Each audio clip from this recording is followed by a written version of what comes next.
When I was just starting off being a Christian, I did the Daniel fast, and I didn't do water fast yet.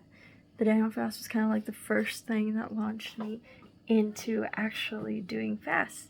And I am so excited to share with you a recipe for breakfast if you're doing the Daniel fast. And it's so cool because we're coming into the next season, the next year, in a few months.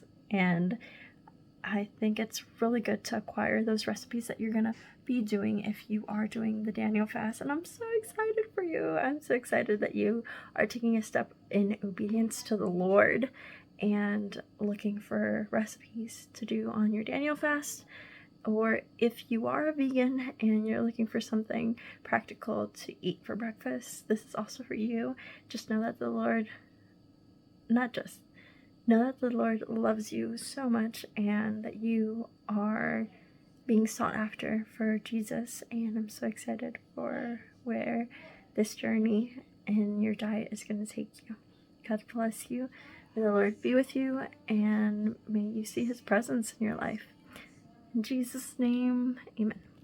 Moving on to the recipe, these will be your blueberry mug cake oats. This is how they will look after the whole process, so let's stick around and watch the recipe.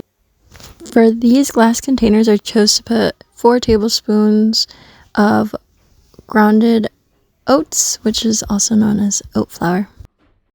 Then I added 1 tablespoon of hemp seeds, which are so good for adding protein into breakfast and for omega-3s. You can feel free to add your protein powder here, but now we're going to move on to liquids. I took 1 whole banana, pureed it, made sure that your bananas will be ripe, and then in between these 2 containers I split the banana. Next step is to add your blueberries. I just washed mine right here. I haven't tried them with frozen, but refrigerated normal ones are really good. And all you gotta do now is just mix up your oats, and you might make a little bit of a mess, but it's okay. Have grace for yourself.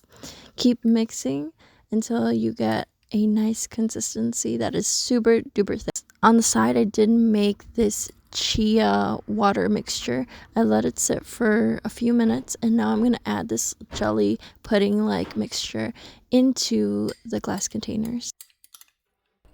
And as everything is now together, let's mix it all up. This is going to be the last mixing step before we pop it into the micro. After mixing, your consistency should look a little like this. Get ready to pop in your oats in the microwave or the oven. In the microwave, I do it for 3 intervals of 30 seconds. In the oven, it's at 375 degrees Fahrenheit for 20 to 30 minutes. Keep an eye on it. You want the texture to be firm and not loose. When it's firm, that's when it's ready to eat. But be cautious because this is really hot at first, so give it a few minutes to cool down. Have a great and blessed day and enjoy.